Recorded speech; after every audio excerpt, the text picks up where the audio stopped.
안녕하세요. 저희는 주님 안에서 힙하고 유니크한 피니크입니다.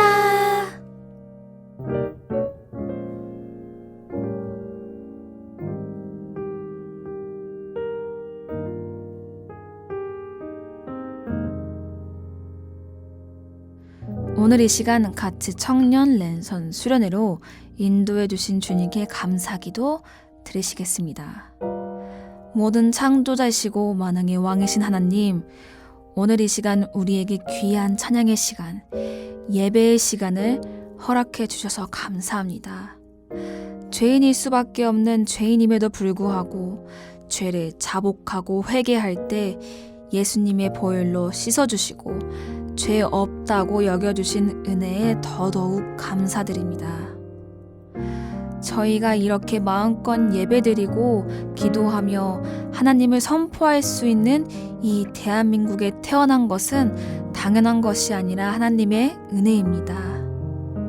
주 앞에 엎드려 주님 말씀 믿고 의지하며 아멘 할 때 악한 영은 떠나가게 해주시고 영접하는 자, 곧 그 이름을 믿는 자들에게는 하나님의 자녀가 되는 권세를 주신 자로서 살아가게 하옵소서. 오늘 이 시간 더욱 성령님을 갈망합니다. 그리스도이신 예수님의 이름으로 기도드립니다. 아멘.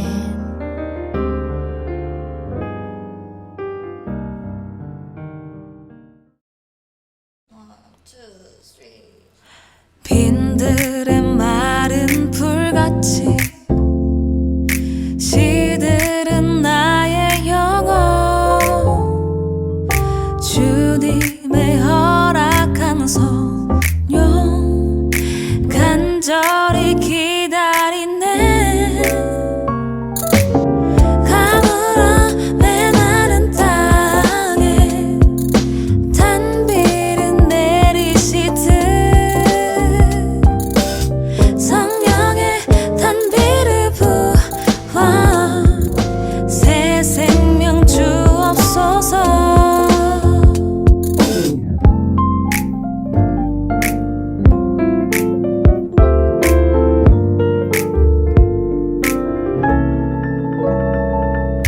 반가운 빗소리 들려 산천이 춤을 추네. 봄비로 내리는 성령 내게도 주옵소서.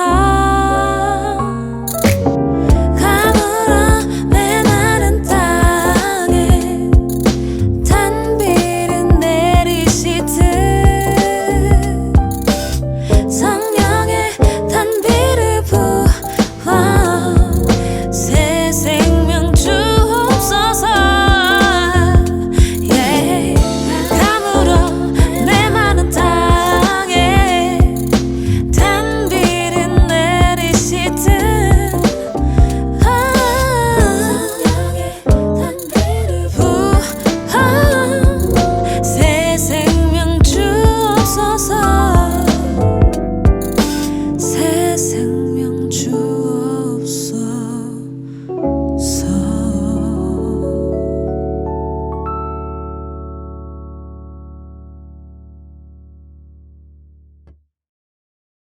한 해를 돌아보았을 때 예수님을 알고 성령님께서 믿어지게 해주셔서 예수를 믿는 이 시대를 살아가는 것이 얼마나 감사한 것이며 얼마나 귀한 은혜인지 모릅니다. 매 순간 예수님의 탄생과 죽음과 부활의 역사가 오늘도 나를 살게 합니다. 주 달리신 십자가를 내가 볼 때 주님의 자비 내 마음을 겸손케 해. 주께 감사하며 내 생명 주께 드리네. One, two, three, four. 예수님 그의 희생 기억할 때 자기 몸 버려 죽으신 주, 나 항상 생명 주신 그네를 마음에 새겨봅니다. 마음에 새겨봅니다. 이제는 저 높은 곳에 앉으신 하늘과 땅의 왕 대신 되신 주 나 이제 놀라운 구원의 은혜 높여 찬양하리라 높여 찬양하리라 주 달리신 십자가를 내가 볼 때 주님의 잠이 내 마음을 겸손케 해 주께 감사하면 내 생명 주께 드리네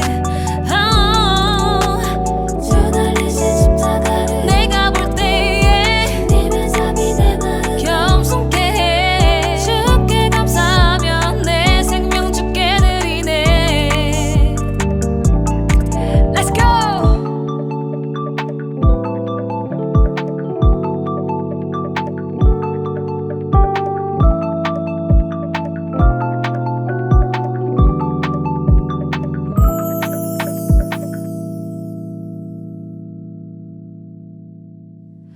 Thank you for the cross, thank you for the cross, thank you for the cross, my friend. Thank you for the cross, thank you for the cross, thank you for the cross, my friend.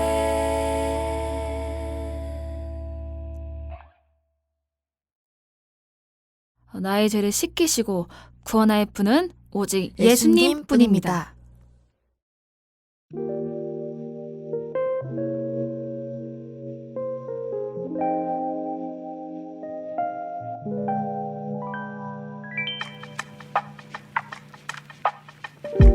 나의 죄를 씻기는 예수의 피밖에 없네 다시 젊게 하기도 예수의 피밖에 없네 예수의 흘린 피 날 희게 하오니 귀하고 귀하다 예수의 피밖에 없네 나의 죄 속하기는 예수의 피밖에 없네 나는 공로 없으니 예수의 피밖에 없네 영원토록 내 할말 예수의 피밖에 없네 피밖에 없네 나의 찬미 제목은 오직 예수의 피밖에 없네 예수의 흘린 피 날 희게 하오니 귀하고 귀하다 예수의 피밖에 없네 예수의 흘린 피 날 희게 하오니 귀하고 귀하다 예수의 피밖에 없네 예수 나의 삶 예수 나의 생명 예수 나의 전부 all day 예수 너의 삶 all life 예수 너의 생명 all life 예수 너의 전부 forever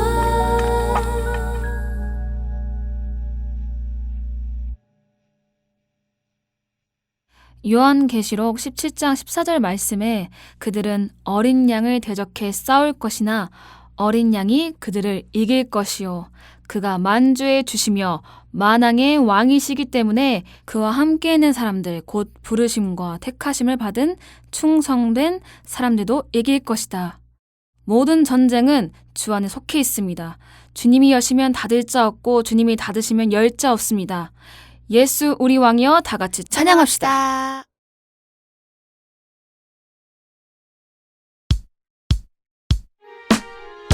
예수 우리 왕이여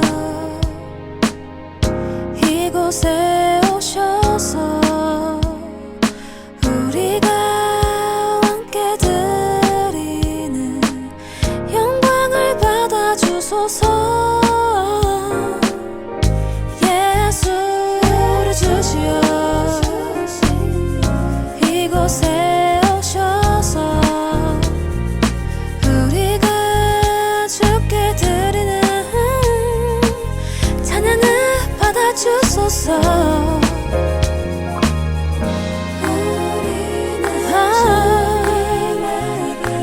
주님은 우리 왕이라 왕이시 자정하사 다스리소서.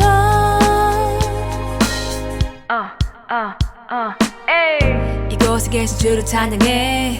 내 안에 계신 예수 선포해. 나에게 보내신 성령님이 오늘도 믿음과 평안을 주시네. Jesus 우리 왕이여 Jesus 우리 주시여 지존 하신 주님 이름 앞에 할렐루야 아멘. Bless the Lord. 예수 우리 주시여 이곳에 오셔서 우리가 주께 드리는 찬양을 받아주소서.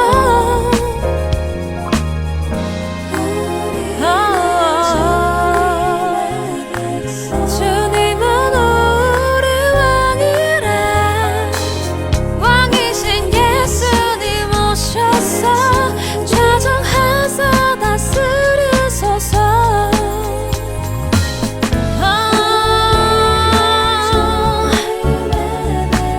주님은 우리 왕이라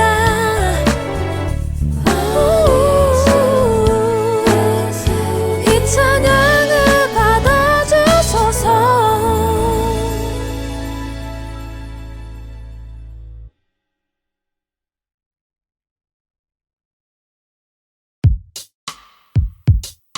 주와 같이 길 가는 것 즐거운 일 아닌가. 우리 주님 걸어가신 발자취를 밟겠네. 한 걸음 한 걸음 주 예수와 함께 날마다 우리는 걷겠네. 어린 나이 같은 우리 미련하고 약한 나의 주의 손에 이끌리어 생명길로 가겠네.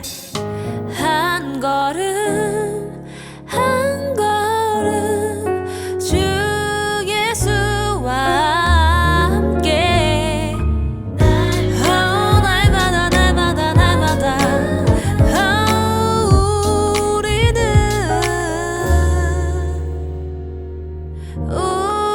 우리는 걷게.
안녕하세요. 저는 하나님이 살아계심을 믿고 또 예수 그리스도를 저의 구주로 모시고 사는 이지민 집사라고 합니다. 그리고 한 남편의 아내이기도 하고요. 그리고 사남매를 출산이 아니라 입양이라는 방법으로 가족이 된 엄마이기도 합니다. 여기 랜선 수련회에 제가 간증을 하러 왔는데 여러분들에게 무슨 이야기를 해주면 좋을까라고 고민을 하다가 청년들의 그 가장 큰 이슈 중에 하나가 결혼인 것 같아요. 그래서 제가 그 결혼한 스토리 그리고 결혼해서 지금 이렇게 육아하고 있는 이야기를 조금 나눠볼까 합니다. 제가 젊을 때 저의 이상형이 어떤 사람이냐고 물어보면 저는 저를 영적으로 좀 이끌어줄 수 있는 사람이라고 대답을 했거든요. 근데 지금의 저의 남편은 처음에 만났을 때는 전혀 저의 이상형이 아니었어요. 저희 남편은 제가 고등학교 때 친구로 이렇게 알고 지내다가 남편이 서울로 대학을 가면서 갑자기 헤비메탈 동아리 그룹에 들어가더라고요. 전공을 성악을 했는데 성악가로 진학은 했는데 갑자기 메탈 동아리에 들어가더니 머리를 막 여기까지 기르고 머리를 흰색으로 회색으로 탈색을 하고요.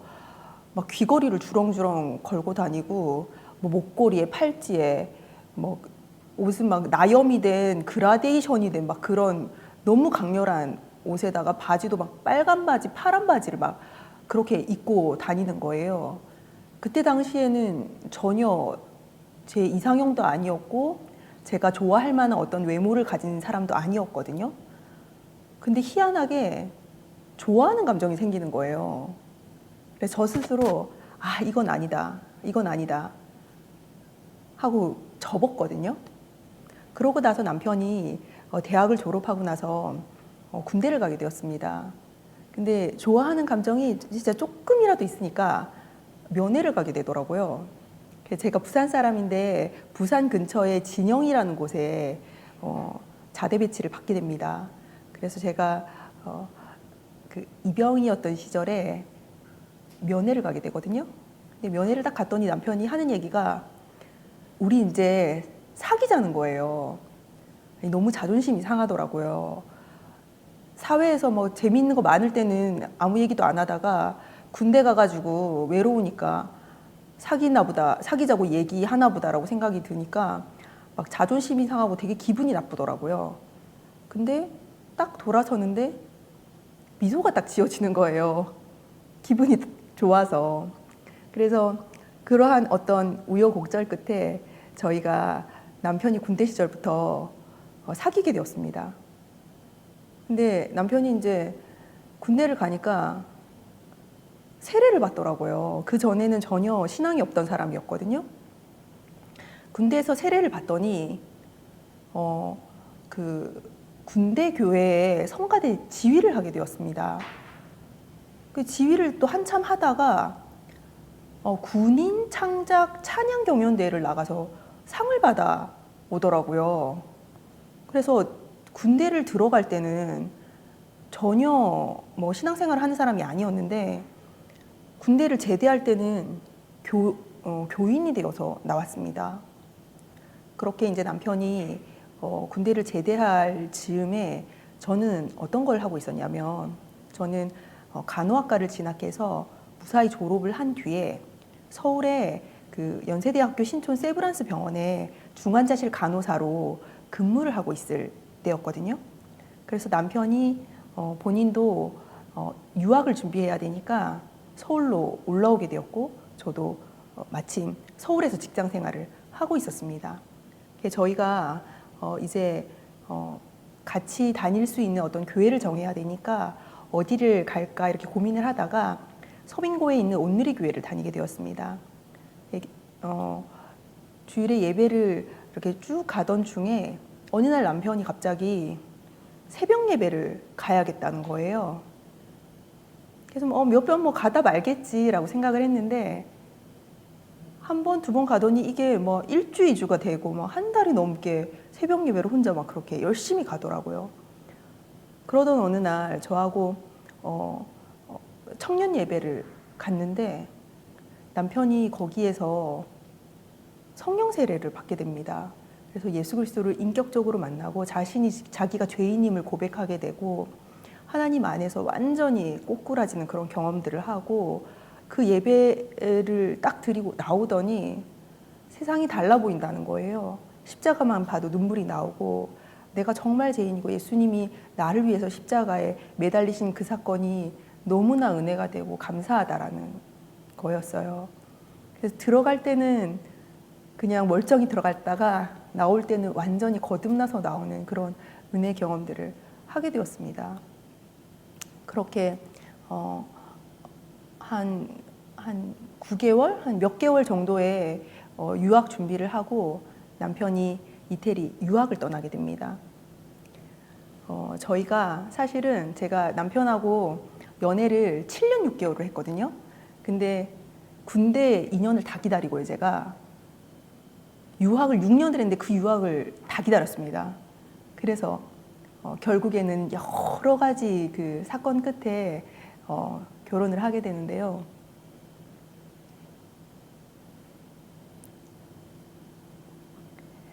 남편이 이제 이태리 유학을 가니까 그 롱 디스턴스로 연애하는 게 너무 힘들더라고요.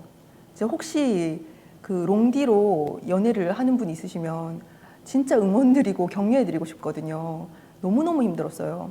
그때 당시에는 뭐 지금처럼 카톡이 있는 것도 아니었고 스마트폰이 상용되던 시대가 아니었기 때문에 저희가 시차가 한국과 이태리가 8시간이 났거든요. 그 시차를 맞춰서 통화하는 것도 너무 어려웠고 그리고 중요한 거는 제가 그 이태리 유학의 삶을 전혀 모르잖아요. 그러니까 그냥 뭐 작은 거 하나도 다 섭섭하고 다 불만이더라고요. 그래서 통화만 했다 하면 뭐 서로 싸우고 제가 섭섭하다고 불만을 토로하고 이런 것들이 여러 가지가 반복이 되던 시절이었습니다. 근데 어느 날 제가 꿈을 꾸는데 제가 방에 이제 책상 의자에 앉아 있었거든요. 근데 책상 밑에 요만한 구멍이 하나 나 있는 거예요. 근데 거기로 쥐 한 마리가 탁 들어오더니 순식간에 우르르 쥐가 막 몰려들면서 온 방을 확 뒤덮어 버리는 거예요. 그래서 제가 그 꿈을 꾸다가 너무 놀래가지고 으악 하면서 일어났거든요. 근데 딱 일어났는데 제가 그때 딱 드는 마음이 야, 섭섭한 마음이 이렇게 무섭구나. 이 작은 섭섭한 마음 하나가 이 마음에 작은 구멍이 하나 들어오기 시작하면 아무것도 안 보이고 완전히 온 마음을 덮어버리는구나. 제가 그걸 딱 깨달았어요. 근데 그거를 깨달았어도 또 현실은 현실이잖아요. 남편을 만나니까 또 짜증이 나고 힘들더라고요. 근데 그때 제 나이가 거의 30을 바라보는 나이였거든요. 근데 여자 나이 30이면 사실은 되게 그 마음이 좀 싱숭생숭하잖아요. 마음이 좀 힘들더라고요. 그래서 남편만 보면 짜증나고 자기 혼자 그냥 자기 잘 살자고 유학 간 것 같고 나는 이렇게 내팽겨쳐 두고 신경도 안 쓰는 것 같고 막 이런 마음들이 막 뒤섞여 있었어요. 근데 남편이 어느 날 그때 마침 한국을 나왔었던 때였거든요. 만났다 하면 히스테리를 부리고 짜증을 부리니까 어느 날 남편이 통화하는 중에 저한테 정신병원을 한번 가보자고 하더라고요. 너무 열이 받는 거예요. 여자친구한테 정신병원을 가자고 하는 게 이게 말이 되냐. 그랬더니 남편이 뭐라고 하냐면 우리가 어차피 결혼을 할 건데 이렇게 힘든 과정을 한 번은 넘어야 되지 않겠냐. 근데 이거를 빨리 넘어야 우리가 행복해지는 시간이 길어진다. 이 얘기를 하는 거예요. 근데 그게 되게 설득력 있게 들렸거든요. 맞는 말이잖아요. 그래서 그러면 병원은 좀 그러니까 상담기관을 한번 찾아보자.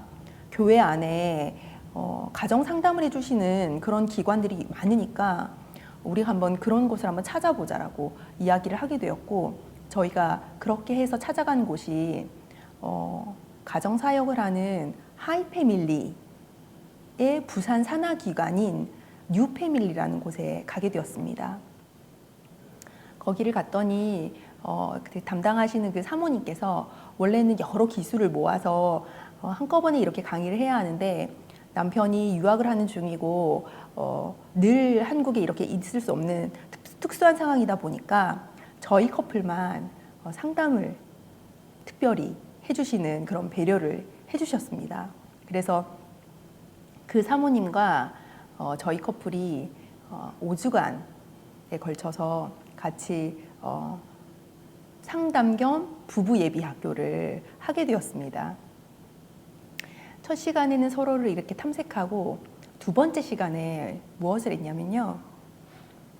사람이 인격이라는 게 예를 들어 한 10개가 있으면 그 10개가 10만큼 다 자라있지 않잖아요. 그게 살아오면서 어떤 상처 때문인데 뭐 부모에 의해서건 친구에 의해서건 선생님에 의해서건 누구에 의해서건 환경에 의해서건 어떤 사건으로 인해서 내가 그 부분이 자라지 않고 그것과 유사하거나 비슷한 어떤 상황이 되면 예민하게 되거나 화가 나게 된다는 거예요. 그래서 집에 가서 나에게 혹시 그러한 사건들이 있었는지를 생각해보고 서로 나누어 보는 것이 그날의 숙제였습니다. 그래서 저희가 돌아가면서 그날 그렇게 오랜 기간 교제하고 서로 이야기를 많이 했지만 지금까지 살면서 단 한 번도 해보지 않은 얘기를 남편에게 그리고 저에게 서로가 하게 되었습니다.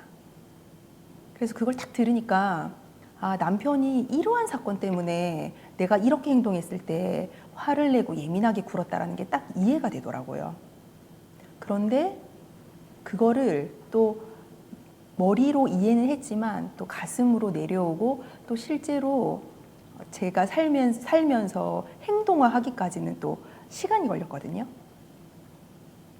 사모님이 또 무슨 얘기를 해주셨냐면 제 얘기를 딱 들어보더니 저한테 이렇게 얘기하시는 거예요. 화가 난 거를 그때그때 얘기를 하라는 거예요. 참아야지 하다가 쌓아놓다가 한꺼번에 확 풀지 말고 그때그때 얘기를 하라는 거예요. 그렇게 한꺼번에 옛날 얘기서부터 해가지고 1부터 10까지 다 얘기하면 남자가 열이면 열 전부 질려버린다는 거예요, 여자한테. 근데 그 말이 되게 좀 찔리더라고요, 제가. 남편에게도 어떤 솔루션을 주고 저에게도 어떤 솔루션을 이 솔루션을 주셨는데 제가 그때 사실은 그 사모님이 하셨던 이야기가 저희가 서로에게 참 무수히 많이 했던 이야기였거든요. 근데 그 얘기를 똑같은 얘기를 이 전문가의 입술을 통해서 딱 하시니까 사람이 그 말을 듣게 되더라고요. 그래서 사실은 저희가 그 연애하고 결혼 생활로 이렇게 쭉 이어지는데 사실은 엄청난 터닝 포인트가 되었습니다. 제 친구 중에 사실은 벌써 되게 젊은 나이에 이혼한 친구가 있어요.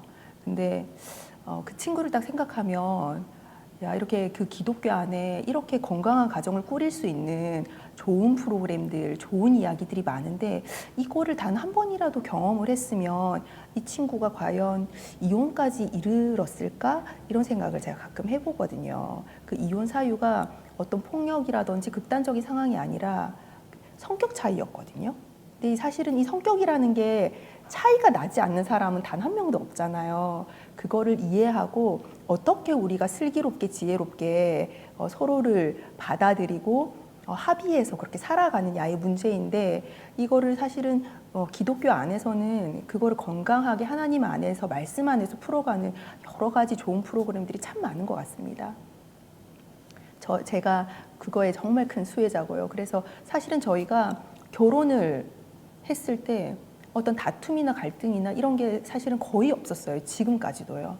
그게 사실은 제가 입양이라는 것을 결정할 때 가장 큰 내가 이제 입양을 할 수 있겠다라고 생각하게 된 사실은 동기 중에 하나가 되었습니다.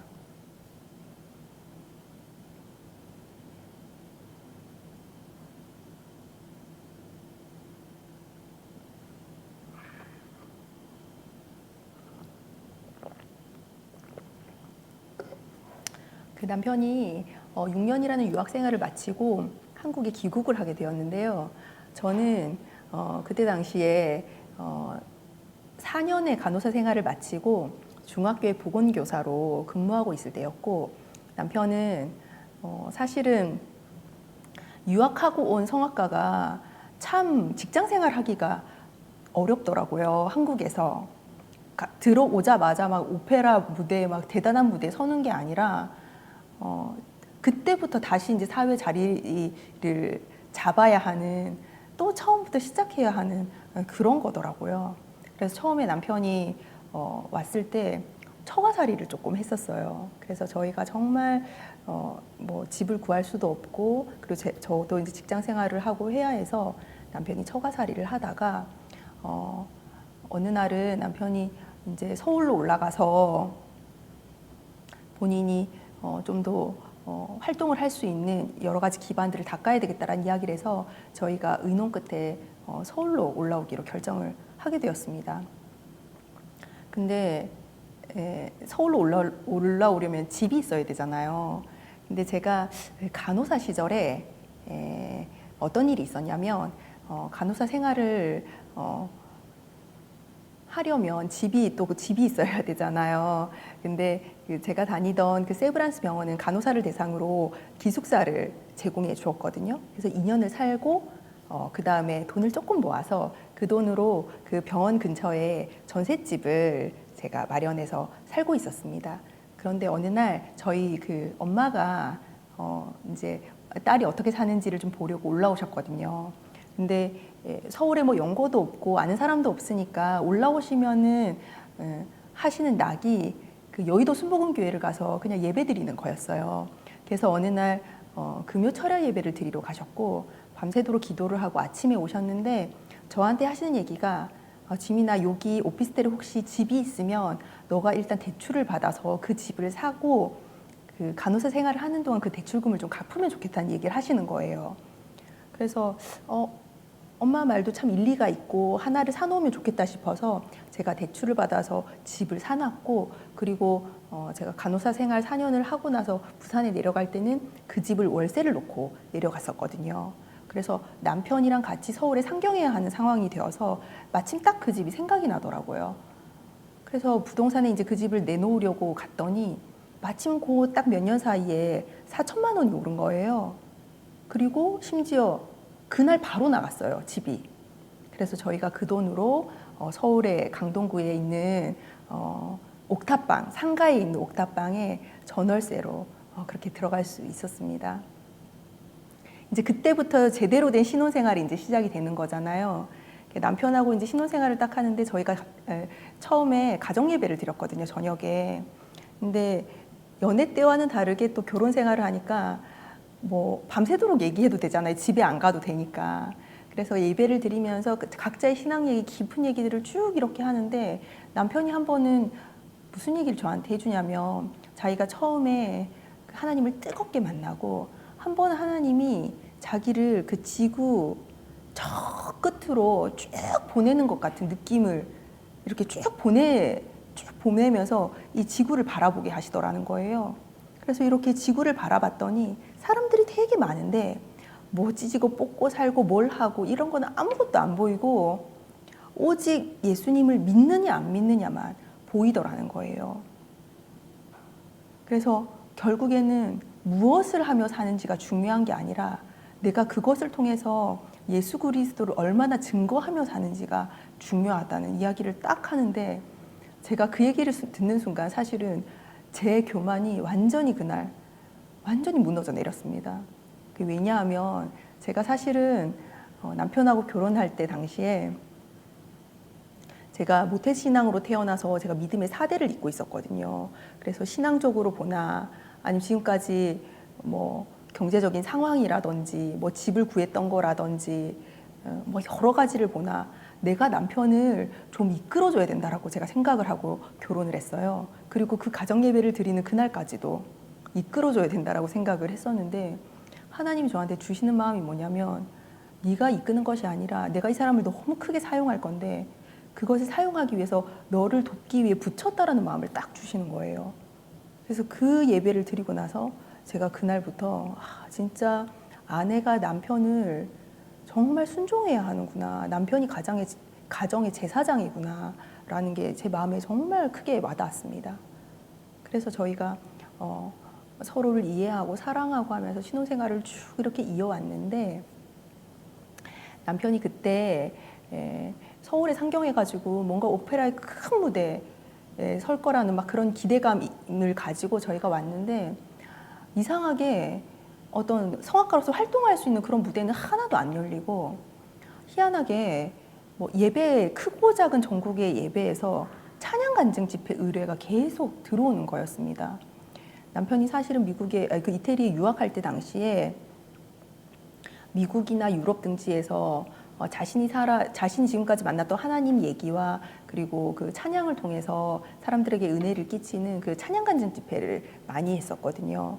근데 이렇게 한국에서 이것이 이어질 거라고는 생각을 안 했는데 어떻게 그 소식을 아시고 계속 의뢰가 들어오는 거예요. 그래서 주일 오전 예배, 주일 오후 예배, 수요 예배, 금요 철학까지 일주일에 4번을 한 10개월을 거의 뭐 쉴 틈 없이 그렇게 간증 집회만 계속 했었거든요. 근데 그 예배의 자리에 선다라는 것이 너무나 부담스럽고 정말 귀한 자리이기 때문에 제가 그때는 남편하고 같이 가서 남편을 중보하고 그 자리에 앉아 계신 성도님들을 중보하고 그 교회를 위해서 간절히 기도하고 하는 것이 저희 몫이라고 생각했습니다. 그래서 제가 직장을 가지지 않고 좀 수개월 동안 남편의 그런 뒷바라지를 하면서 늘 동행을 했었는데요. 남편이 간증 집회만 계속 하니까 경제적으로 사실 집이 되게 힘들어지기 시작하는 거예요. 그래서 그때 진짜 가정이 진짜 운명 공동체라는 게 되게 와닿더라고요. 뭐 아빠가 갑자기 뭐 쓰러지시면 온 가족이 힘들어지잖아요. 가정에서 형제 누구 하나가 힘들어지면 온 가족이 힘들어지듯이. 그래서 지금까지는 제가 제 힘으로 뭘 먹고 살고 뭐 이렇게 해서 크게 경제적으로 어렵다라는 걸 제가 잘 못 느꼈는데 남편하고 결혼하니까 같이 어려워지는 거예요. 이게 진짜 가정이 운명 공동체인데 그때 하나님이 저한테 주셨던 그 마음이 뭐냐면 물 아래를 보면 떨어지는구나. 물 위에 서 계신 예수님을 바라봐야 우리가 물 위를 저벅저벅 걸어갈 수 있는 거구나.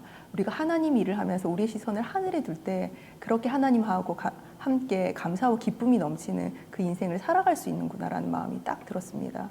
그래서 일단 돈은 없으니까 우리가 어떻게 할까 고민을 하다가 마침 남편이 옛날에 또 한 가닥 또 놀았던 사람이라 금부치들이 많았거든요. 목걸이, 팔찌, 귀걸이 뭐 이런 걸 일단 다 우리가 팔자 해가지고 금부치들을 이렇게 다 팔았더니 그래도 한 달, 2달 정도 경제적으로 할 수 있는 금액이 모이더라고요. 그래서 그걸로 또 이렇게 몇 달을 이렇게 좀 살았더니 조금 지나니까 여의도 순복음교회에서 사부 예배 부지휘자 겸 솔리스트로 와달라는 그 청빙을 받았고 조금 지나니까 또 여의도 순복음 강명교회에서 지휘자로 와달라는 또 그런 초청을 받게 되었고 그리고 또 조금 지나니까 순복음 영산 신학원에서 강사를 해달라는 의뢰를 받게 되고 나중에는 학과장까지 하는 그런 은혜를 저희가 누리게 되었습니다.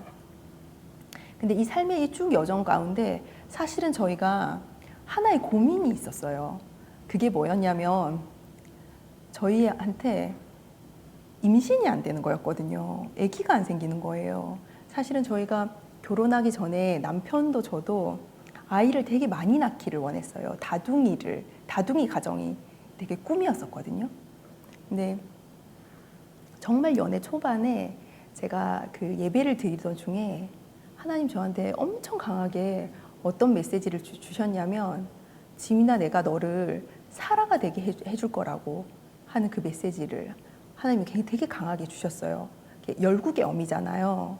그리고 조금 뒤에 성경 말씀을 이렇게 통독을 하는데 아브라함을 보여주시면서 하늘의 별과 같이 내 자손이 많아질 거라는 그 말씀을 통해서 한 번 더 재차 확증시켜 주셨습니다.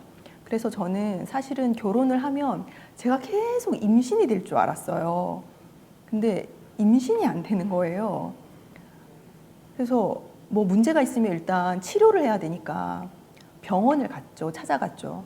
그랬는데 남편도 저도 여러 가지 관련된 검사들을 했는데 아무 이상이 없는 거예요. 의사 선생님이 하신 얘기가 임신이 안 되는 게 이상할 정도라고 이야기를 하시더라고요. 그래서 제가 임신이 한번 돼보려고 한약을 얼마나 많이 먹었는지, 그리고 오살리 기도원에 들어가가지고 3일 금식을 하면서 그렇게 매달렸거든요. 하나님 저 언제 임신시켜주냐. 지금 나이도 지금 제가 이렇게 33살에 제가 결혼을 했거든요.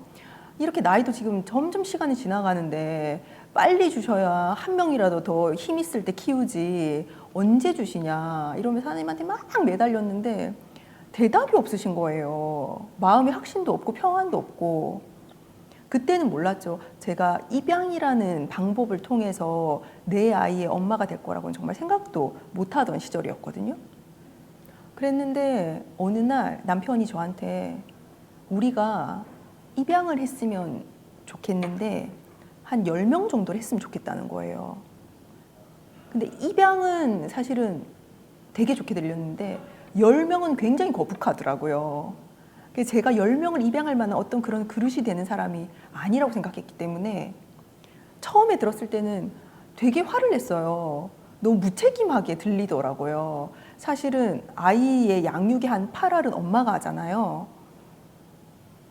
내가 어떻게 10명을 키우냐 하면서 처음에는 막 화를 냈다가 이게 시간이 지나니까 뭐 가랑비에 옷 젖듯이 내가 진짜 좀 입양을 해야 되는 사람인가? 나는 그렇게 좀 키울 만한 그런 하나님의 계획하심이 있나?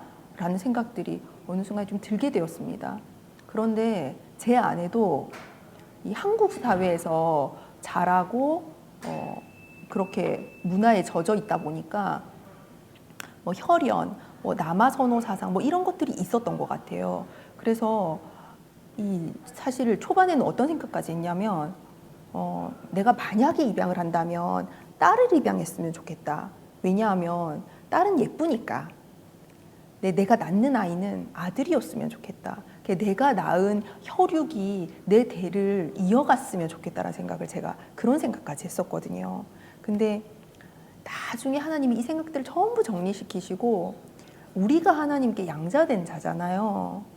그래서 이런 생각들이 무슨 필요가 있나 도대체 하나님 안에서 다 쓸모없는 생각들이다라는 것들로 하나님 다 정리시켜 주시고 그렇게 어느 정도 들여갈 때쯤에 어느 날 남편이 예배를 드리고 나와서 저에게 무슨 말을 했냐면 우리가 지금까지 아이 1명 정도는 키울 수 있는 그런 경제적인 여건, 신체적인 상황, 부부 관계 이런 것들이 다 좋았는데 우리가 머뭇머뭇거리고 있던 사이에 못 키운 아이들을 생각하면 너무 마음이 아프다는 거예요. 근데 제가 그 얘기를 딱 듣는 순간에 너무너무 공감이 되고 저 또한 너무너무 마음이 아프더라고요. 그래서 제가 그러면 우리가 더 이상은 머뭇거리지 말고 바로 입양을 하자라고 해서 저희가 찾아간 곳이 보육원입니다. 그때 당시에는 사실 저도 뭐 편견이랑 선입견이 있었던 것 같아요. 보육원에 있는 아이들은 다 불행하고 다 우울하고 전부 울고 있을 것 같고 전부 구석에 수그리고 앉아서 막 그렇게 있을 것 같은 막 그런 이미지를 가지고 제가 보육원을 갔거든요. 그랬는데 애들끼리 너무 즐겁게 놀더라고요. 뭐 그때 당시에 저희 아이가 3살, 2살이었는데 제가 들으면 무슨 말인지 알아듣지도 못하는 얘기들을 자기들끼리 막 해가면서 막 깔깔거리고 웃는데 되게 행복하게 지내더라고요. 그래서 제가 거기에서 만난 아이가 저희 집 셋째 햇살이와 저희 집 넷째 이슬이었습니다. 제일 처음에 이제 첫 번째로 입양한 아이가 저희 집 셋째 햇살이었는데요. 햇살이가 저희 집에 왔을 때가 4살이었습니다. 사람들이 뭐라고 하냐면 제일 예쁠 때 왔다는 거예요. 아이가 4살이 제일 예쁠 때라고. 근데 제 마음에는 근데 왜 난 힘들지? 이 마음이 늘 있었어요. 참 남편하고 둘만 있다가 갑자기 아이가 오니까 이게 빨래도 왜 그렇게 많은지, 얘는 왜 이렇게 하루에 막 여러 번씩 옷을 갈아입는지, 빨래량도 막 제 체감적으로 막 몇 배가 된 것 같고, 그리고 사실 그때는 아이들이 매 끼마다 다른 반찬을 먹어야 되는 줄 알았어요. 그리고 막 농약 묻어 있는 막 그런 재료는 올리면 안 되는 줄 알았어요. 그러면 애가 막 병 걸릴 것 같고 영양실조가 될 것 같고 그랬거든요. 그래서 매 끼마다 다른 반찬을 해야 되니까 막 너무 힘든 거예요. 그리고 사실 이게 가장 힘들었는데 혼을 못 내겠더라고요. 근데 되게 불쌍한 거예요, 아이가. 우리 햇살이는 내가 입양하기 전에는 엄마도 없이 그렇게 힘들고 외롭게 컸는데 내가 지금부터는 진짜 진짜 많이 사랑해줘야지라는 생각 때문에 내가 뭔가 혼을 내면 막 죄인이 된 것 같은 막 그런 느낌. 나 너무너무 죄책감에 시달려서 막 너무너무 힘들더라고요. 그렇게 해서 한 일주일 지났을까? 제가 그렇게 힘든 뭐 어떤 스트레스가 쌓였는지도 몰랐어요, 저도. 그래서 한 일주일쯤 지나고 나서 아이를 다 눕히고 이 빨래대 빨래를 탁탁탁 걸고 제가 햇살이 옆에 탁 누웠는데 저도 모르게 눈물이 주르륵 흐르더라고요. 남편이 깜짝 놀랐어요. 갑자기 엄마가 우니까 아무 일도 없이. 근데 옆에 누운 햇살이는 더 놀란 거예요. 얘가 보육원에서만 자라다가 집에 이제 왔는데 어른이 우는 거를 처음 본 거예요, 애가. 눈이 완전 동그래져가지고 갑자기 이제 엄마가 오니까 어떻게든지 엄마를 달래야 되겠다는 생각에 엄마 어깨를 주무르고 막 뽀뽀를 하고 안고 혼자 막 난리가 난 거예요. 근데 제가 애가 그렇게 애쓰는 걸 보니까 더 눈물이 나더라고요. 엄마가 계속 우니까 제가 얘가 어떻게 해도 엄마가 진정이 안 되고 눈물이 계속 흐르니까 이 아이가 하는 얘기가 엄마 미안해요. 그러는 거예요, 세상에. 제가 그 얘기를 듣는데 얼마나 미안하던지 제가 되려. 야, 아이는 엄마를 받아들일 만한 준비가 돼 있는데 정작 엄마가 준비가 안 돼 있는구나. 어떨 때는 아이가 더 성숙하구나. 엄마는 이렇게 미숙하구나. 제가 너무너무 부끄럽더라고요. 근데 그때는 햇살이가 그 말을 했는 줄 알았거든요. 근데 돌아서니까 하나님이 사실 그 얘기를 내가 했다는 거예요. 아니, 하나님 제 자식 제가 키우는데 뭐가 미안하십니까? 제가 그랬더니 아니야, 지민아, 햇살이 네 자식 아니고 내 자식이야. 내 자식 대신 키워줘서 미안하고 고맙다는 거예요, 세상에. 제가 진짜 그 얘기를 듣는데 아이가 내 소유가 아니라 진짜 부모가 청직이구나. 하나님의 아이를 진짜 잠깐 맡아서 정말 하나님의 사람으로 그렇게 키워서 하나님이 이를 온전하게 할 수 있는 그런 잠깐 맞는 청직이구나라는 걸 제가 정말 가슴 깊이 깨닫고 이제 양육을 하기 시작했습니다.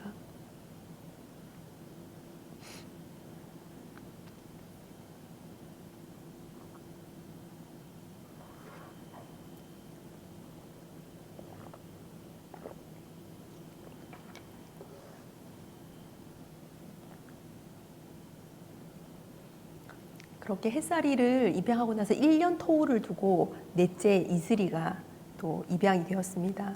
둘이 1살 차이거든요. 그렇게 이슬이하고 네 가족이 이렇게 살던 어느 날 제가 이제 집에서 막 일을 하다가 화장실을 딱 지나가는데 세면대에 물이 틀어져 있고요. 이 세면대 물이 넘치고 넘쳐서 칼칼칼 밑으로 막 흐르고 있더라고요. 그래서 제가 지나가다가 햇살이 이슬이한테 얘들아, 이거 물 누가 틀어놨어? 이렇게 물었더니 얘네들이 서로 언니가 했다 동생이 했다고 갑자기 이러는 거예요. 이거 뭐지? 둘 중에 한 명 거짓말하는 건데 제가 순간적으로. 근데 딱 느낌 보니까 엄마는 촉이 있거든요. 딱 느낌을 보니까 햇살이가 거짓말한 것 같은 거예요. 그래서 한 명씩 방에 데리고 들어갔어요. 그래서 이슬이한테 너니? 했더니 아니라고 그러더라고요. 알겠어. 그 다음에 햇살이 방에 들어와서 제가 햇살아 너가 했어? 이랬더니 이제 이슬이가 없으니까 그제서야 자기가 했다고 하는 거예요. 그래서 제가 햇살이한테 이거는 좀 바로 잡아줘야겠다라는 생각으로 제가 하나하나 햇살이한테 질문을 해나가기 시작했습니다. 햇살아, 세면대에 수도꼭지에 물을 튼 사람 누구지? 햇살이요. 근데 햇살이는 누가 했다고 했지? 이슬이요. 그러면 거짓말을 한 사람은 누굴까? 햇살이요. 그렇지. 그러면 나쁜 사람은 누구니? 했더니 이 아이가 하는 얘기가 엄마라는 거예요. 제가 그때 정말 머리에 한 방울 크게 맞은 것 같은 느낌이 들었어요. 그래서 그때는 아이한테 거짓말을 한 사람이 나쁜 사람이고 혼내는 사람은 나쁜 사람이 아니다. 이렇게 아이에게 이제 이렇게 수정을 해주고 앞으로는 그렇게 하지 말자. 거짓말 하나님이 보시기 아름답지 않은 거야. 하면 안 되는 거야. 이렇게 하고 딱 아이를 내보냈는데 진짜 하나님이 햇살이의 입술을 통해서 저에게 하는 말씀이신 것 같았어요. 그래서 제가 햇살이를 더 따뜻하게 더 안아줘야 되겠다, 더 사랑해줘야 되겠다라는 마음을 가지고 또 그렇게 육아의 현장에서 열심히 또 생활을 했던 적이 있었습니다.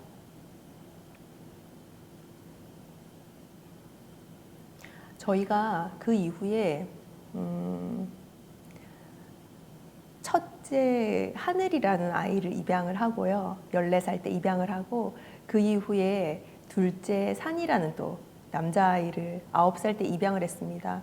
저희는 이 사남매가 온 시기도 다르고 온 나이도 다르고 다 그렇게 그냥 찐빠빠 돼가지고 가족이 되었거든요.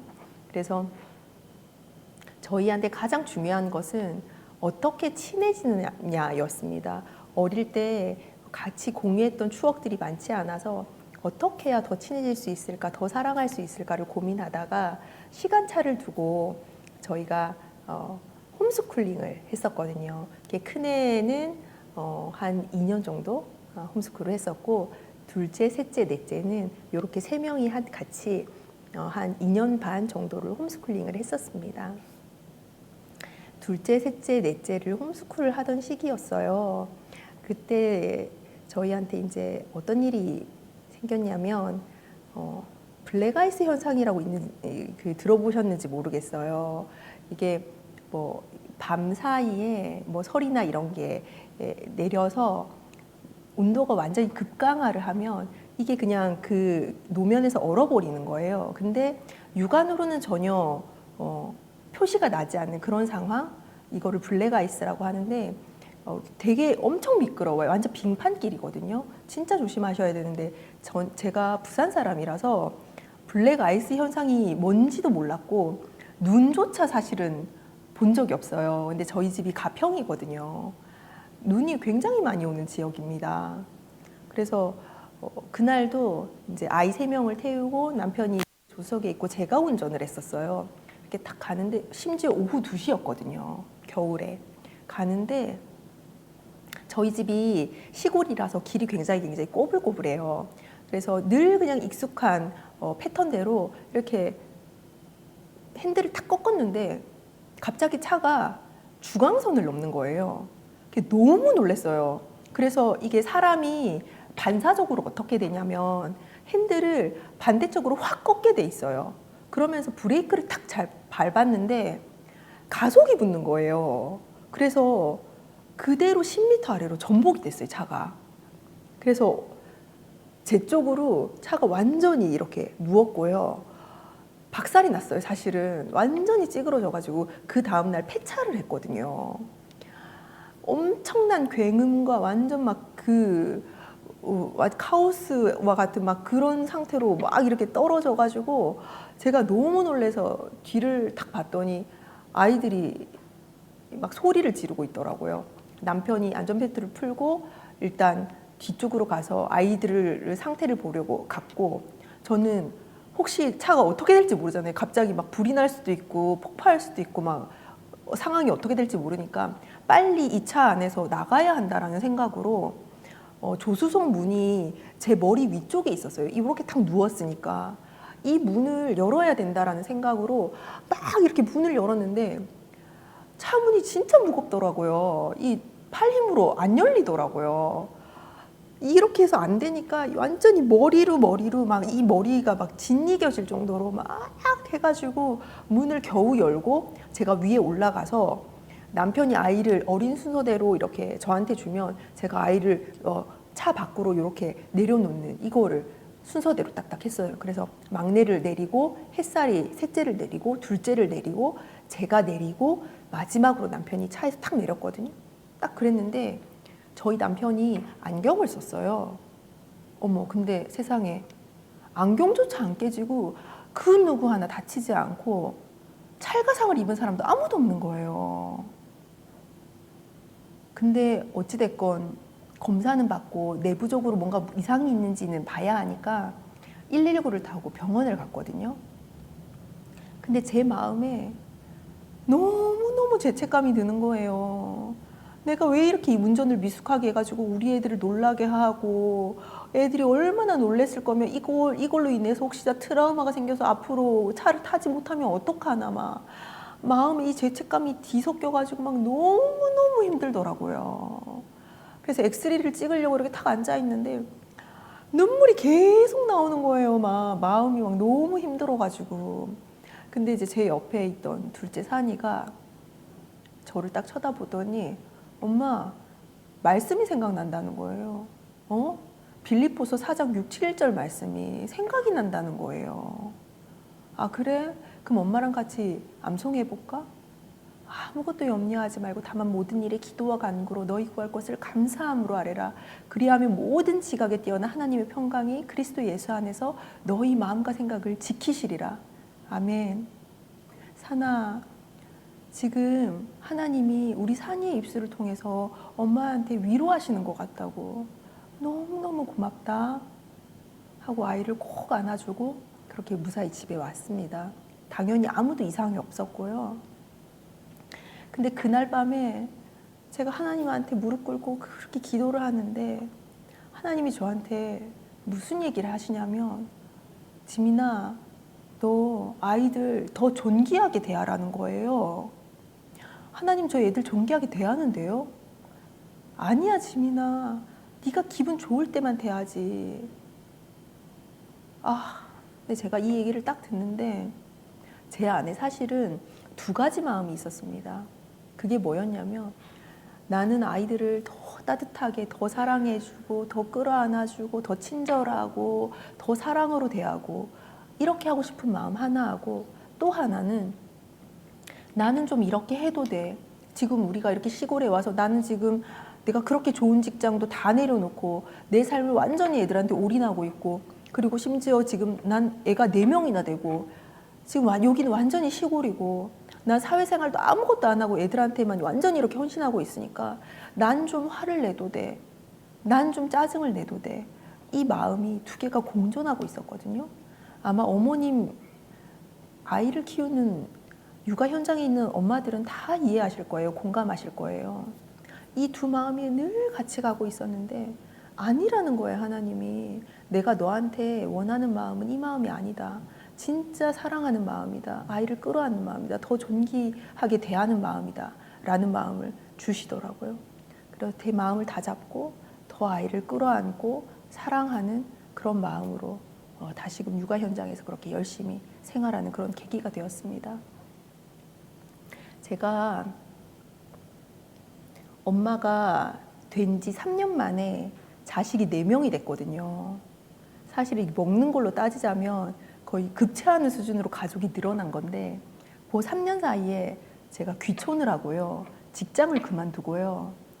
사회생활도 아무것도 안 하고 완전히 이 4명한테 사실 올인하는 생활을 하면서 너무 힘들더라고요. 이 엄마의 역할이 매 순간순간마다 어떻게 해야 될지 그거를 결정하는 것도 너무 힘들고 제일 힘들었던 거는 내가 더 사랑해주면 되는데 더 참아주면 되는데 그렇게 하지 못하는 제 인격의 민낯을 보는 게 너무너무 힘들더라고요. 그래서 제가 너무너무 힘들 때 한 1년 정도를 거의 매일 기도원을 간 적이 있거든요. 기도원에서 기도할 힘도 없고 그럴 때가 있어요. 어쩔 때는 웃는 것도 힘들 때가 있어요. 그래서 제가 어느 날은 그런 게 느껴지더라고요. 웃는 것도 에너지가 필요한 거였구나. 저희가 막 너무 힘들 때 기도도 안 나올 때 있잖아요. 그냥 찬양만 듣고 그냥 그렇게 말씀만 듣고 집에 오기도 하고 어느 날 한 번은 예배의 자리에 이렇게 딱 있는데 너무 감사가 밀려오는 거예요. 아, 하나님은 이렇게 힘들 때 어떻게 나를 이 예배의 자리에 인도하셨나. 제가 그 생각이 드는 거예요.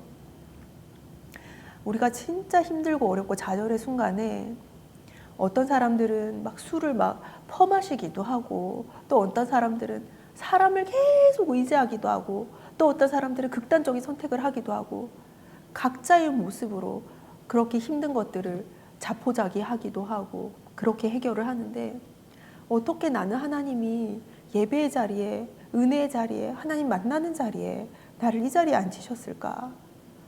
그거를 생각하니까 너무너무 감사한 거예요. 제가 길진 않지만 제 짧은 인생을 이렇게 돌아보니까 힘들고 어려웠던 그 순간순간마다 제 시선이, 방향이 언제나 하나님께 향해 있었더라고요. 이거는 제가 의지적으로 된 것도 아니고, 제가 하고 싶었던 된 것도 아니고, 정말 전적인 하나님의 은혜였다라고 제가 생각합니다. 여기 이 미디어를, 영상을 보고 계시는 많은 청년 여러분들도 각자의 상황에서 쉽지 않은 걸음들을 하고 있으실 거예요.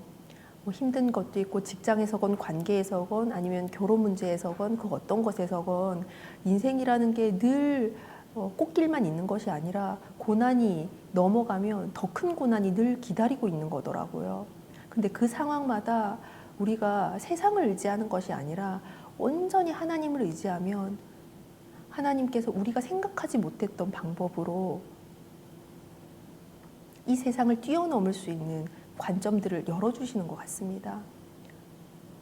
여러분 힘내시고요. 정말 하나님 안에서 날마다 승리하시는 그러한 귀한 인생들 되시기를 소망합니다. 제가 기도하고 마무리하도록 하겠습니다. 살아계신 하나님, 은혜의 시간 허락하여 주셔서 감사합니다. 여기 랜선으로 시청하는 모든 성도들을 축복하여 주시기 원합니다.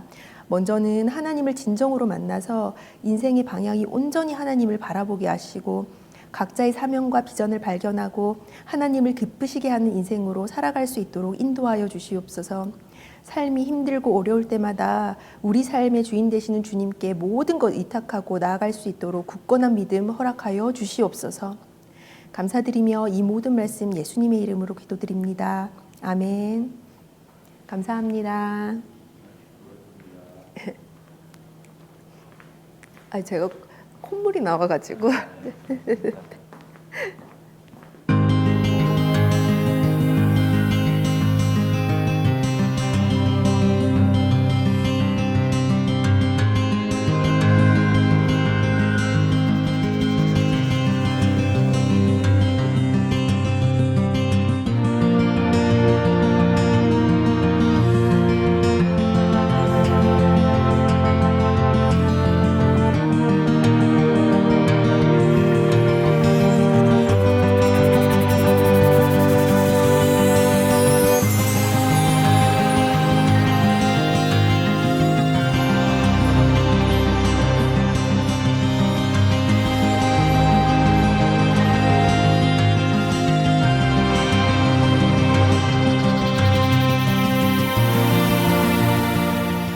하나님 아버지 감사합니다. 또 오늘 이렇게 인터뷰를 통해서 많은 청년들에게 믿음의 도전을 주고 지실 때 믿음을 갖는 도구가 될 수 있도록 도와주시옵소서. 아멘. 저희들의 대화를 인도해 주시고, 또 저희들 대화를 통해서 더욱더 하나님이 높아지고 예수님이 높아지고, 또 예수님 안에서 더욱더 믿음의 생활을 잘할 수 있도록 저희들을 이끌어 주시옵소서. 아멘. 주님께 모든 것을 맡기며 예수님의 이름으로 기도합나이다. 아멘. 예, 제가 좀 들으면서 네. 그 남편에 대한 이야기를 좀 많이 하셨는데, 네. 그 남편이 이제 그 한국에 오셔서 이제 거듭나는 장면을 좀 말씀해 주셨는데, 네. 궁금한 거는 정작 네. 대표님 뭐라고 지칭해야 됩니까? 네. 대표라고. 네, 네, 그렇게 하면 될 것 같아요. 대표님은 언제 어떻게 거듭났는지 아 그게 저요? 조금 저 그냥 집사라고 하면 돼요. 아 집사님 네네. 집사님은 어떻게 거듭나게 됐는지 그걸 네. 좀 설명해 네. 주시면 고맙겠습니다. 저는 모태신앙으로 태어났거든요. 예. 그래서 사실은 제가 저희 증조 외할머니부터 신앙생활을 시작하셨는데 예. 교회에 사실 이제 습관적으로 갔어요. 예. 그냥 뭐 다 가니까 예. 가다가 제가 간호사 시절에 예.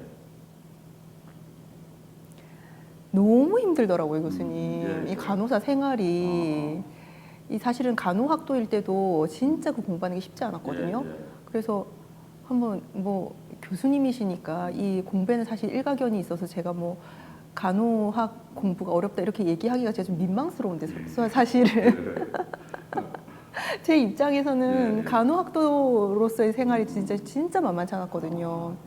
저희 복잡한 이 몸 일단 다 배워야 되죠. 그다음에 이 몸에 일어난 질병이 얼마나 많아요. 그 질병 다 외워야 되죠.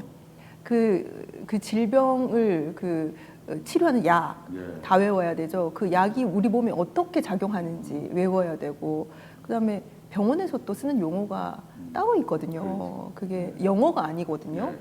그게 너무너무 많아요. 그거 외워야 되죠. 그거를 사실은 이 소화하는데 너무 힘들었어요. 그런데 지식적으로 소화하는 게 더 쉬운 거였다라는 거를 간호사를 하면서 제가 알게 됐거든요. 간호사 하니까 이거 완전 실전이잖아요.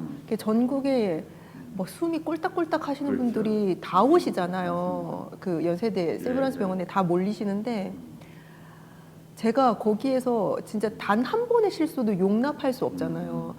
그건 너무 이해가 되죠. 예를 들어 제가 저희 어머니가 환자로 입원하셨는데 담당하는 간호사가 실수했다. 이거는 저도 전혀 용납이 안 되는 거니까. 그래서 저도 엄청나게 긴장하고 주위에서도 굉장히 긴장을 시키거든요. 그리고 실수하지 않게끔 정말 용의주도하게 막 그렇게 지켜보고 있어요. 혼도 너무너무 많이 나고. 그래서 제가 처음에 딱 입사해가지고 한 1년 동안을 정말 매일매일 혼이 났거든요. 야, 그때 당시에 제 남편이 유학을 하고 있었는데 전화해가지고 저한테 이제 위로를 하잖아요, 여자친구니까. 야, 제가 그때 교수님, 세상 위로가 안 된다라는 걸 제가 그때 알았어요. 참 위로가 아니구나, 사람 말은. 그때 저에게 유일한 그 위로처가 어디였냐면 교회였거든요. 근데 그때도 저는 정말 예수님 인격적으로 만난 이런 거 아니었어요. 교회 가면 편하잖아요, 마음이. 늘 제가 갔던 곳이 교회였기 때문에. 그래서 온누리 교회를 가면은 9시에 뜨는 별이라고 해서 저녁 9시까지 예배가 있어요. 그게 다 끝나면은 10시가 넘는데 못 일어나겠는 거예요. 왜냐면 내가 지금 일어나면 세상으로 다시 나가야 되니까. 그게 용기가 안 생기더라고요. 몇 시간을 예배 시간에 계속 울고 가고 이거를 막 수차례를 반복을 했거든요. 반복을 하다가 어느 날은 새벽 예배를 가야겠다는 생각을 하게 됐어요. 내가 새벽에 하나님 좀 찾아야 되겠다 해가지고 새벽 예배를 갔는데 갔던 어느 날 제가 하나님을 정말 그 자리에서 뜨겁게 만나는 경험을 하게 됐어요. 그래서 예배가 다 끝나고 딱 나왔는데 다른 세상이 펼쳐져 있는 거예요. 문을 딱 열었는데 완전히 다른 세상이더라고요, 거기는. 그래서 진짜 하나님의 섭리가 너무 놀랐고 하나님이 이 창조하신 세계가 엄청나게 놀랐고 십자가에 매달리신 예수님이 모두의 구주이시기도 한데 가장 중요한 것은 나의 구주셨구나, 나를 위해서 하셨구나라는 게 너무너무 와닿는 거예요. 그러면서 제 인생이 그때부터 완전히 뒤바뀌게 됐어요. 네. 그러니까 결혼하기 전에 그렇게 거듭나는 체험을 했는데. 그렇죠. 네. 너무 감사해요. 아까 보면 남편하고 이제 8년을 이렇게 연애를 했죠. 네. 6년은 네, 7년 6개월 정도. 네. 문제도 더 있을 거고. 네. 아까 말했던 대로 멀리서 이렇게 연애하니까 너무 어려웠을 텐데 그래도 어떻게 사랑을 계속 이렇게 유지한 거는 또 참 신기하다. 네. 어떻게 그걸 사랑을 이제 유지를 했을까? 계속 짜증만 했다는데 그러면 보통 생각 같은 헤어질 것 같은데 네. 어떻게 신기하게 헤어지지 않고 계속 이렇게 유지가 된 이유는 또 뭘까요? 그게 한 번 헤어졌었어요, 저희가 아, 헤어질 그래요? 위기가 있었어요, 사실은. 아, 예, 위기가 있었다가 예. 또 어떤 저희 그 영적인 멘토님께서 예. 저희를 또 이어주는 뭐 그런 또 사건이 있어 저희가 연결이 되기도 했고, 예, 예. 그리고 제가 히스테리를 되게 많이 부렸었던 예, 예. 이유가 뭐냐면 이게 나이는 점점점 들어가는데 결혼하지 못했기 때문이거든요. 그것 때문에 히스테리가 생기고 짜증이 나고 막 화가 났던 거지. 가장 깊은 곳에서는 사실은 제가 남편을 너무 사랑했던 거예요. 그래서 그 시기를 사실은 버틸 수가 있었고, 그리고 결정적으로 남편이 이거를 이겨야 우리가 행복해지는 시간이 길어진다라는 그 얘기가 결혼을 전제하고 있는 거잖아요. 우리가 영원한 동반자라는 걸 전제하고 있었잖아요. 거기에 대해서는 사실 흔들림이 없었거든요. 처음부터. 그래서 그 시기를 저희가 버틸 수 있었던 것 같아요. 네. 근데 뒤돌아서 생각해 보니까 그 시기가 좀 있어줘야 네. 좀 이야기거리도 생기고, 네, 애들한테 뭐 할 얘기도 생기고, 그걸 통해서 상담도 받고, 뭐 부부 예비 학교도 받고, 저희가 뭔가 해결하려고 하는 노력들을 되게 많이 했거든요. 그러니까 주위에 어려워하는 어떤 커플들을 봤을 때 이게 뭔가 도와줄 수 있는 어떤 거리들이 생기더라고요. 결국에는 그런 고난도 하나님이 주셨던 선물이었던 것 같아요. 맞습니다. 네. 그리고 아까 얼른 어머니 이야기를 조금 하셨는데 네. 아무래도 어머님 믿음이 참 좋은 것 같이 들리는데 어머님의 믿음에 대해서 조금 소개해 주시죠. 네, 저희 엄마가 젊은 시절에 아빠하고 오리온 회사에서 만나셨어요. 과자에서 만나셔가지고 저기 슈퍼를 처음엔 하셨거든요. 예. 저희가 되게 어렸을 때 슈퍼를 하셨는데 저희 아빠가 그 무릎에 물이 차는 질병을 갑자기 얻으셨어요. 예. 그래서 그거를 한의원에서 아무리 빼도 계속 물이 차가지고 그게 결국에는 쉬어야 되는 거였거든요. 그래서 거의 한 1년 넘게 한 2년 가까이를 그냥 실직 상태로 계셨어요. 그래서 저희 집에서 이 벌었던 여러 가지의 이 돈을 예. 그 시기에 다 쓰고요. 아빠 예. 치료비랑 생활비로 다 쓰고 집이 이제 그때부터 가세가 좀 기울어지기 시작했거든요. 그래서 이제 이것저것 다 했는데 뭐가 좀 다 잘 안 됐어요. 그래서 나중에는 어떻게 하셨냐면 아빠하고 엄마하고 그 택시 운전을 하셨거든요. 그래서 아빠가 낮에 12시간 일하시고 야간 운전을 엄마가 하셨어요. 왜냐하면 엄마가 낮에 저희를 케어해야 되잖아요. 아침도 도시락, 저희 때는 도시락 세대라 아침에 엄마가 도시락도 싸고 막 이렇게 해야 되는데 낮에 일을 해버리면 저희가 케어가 안 되니까 엄마가 부득이하게 밤에 운전을 하셨거든요. 근데 진짜 너무너무 고생을 많이 하셨어요. 10년을 하셨는데 나중에는 엄마가 걸음을 어떻게 걸어야 되는지 걸음 방법을 잊어버릴 정도로 앉아 계셨어요. 너무 앉아 계셔가지고 걷지를 않아서 그 정도로 고생을 많이 하고 사셨는데, 근데 저희 엄마는 그렇게 힘들 때도 거실에서 방석 하나 놓고 진짜 통성으로 막 방언으로 기도를 하셨거든요. 그러면서 막 한참을 제가 이렇게 뒤에서 보면은 엄마가 무릎에 좀 쥐가 나지 않을까 다리가 막 이런 생각이 들 정도로 그렇게 기도를 하셨는데 그게 절박해서 그랬던 것 같아요. 너무 이게 살기가 힘드니까. 그래서 그렇게 기도하고 나서 저한테 무슨 기도했는지 자주 얘기를 해주셨는데 어떤 기도를 몇 가지가 있어요. 그거 중에 하나가 뭐냐면 지민아 엄마는 너희를 기도할 때 물고기를 먹는 사람이 되도록 그렇게 기도 안 한다. 물고기를 잡는 사람이 되도록 그렇게 하나님한테 간구한다.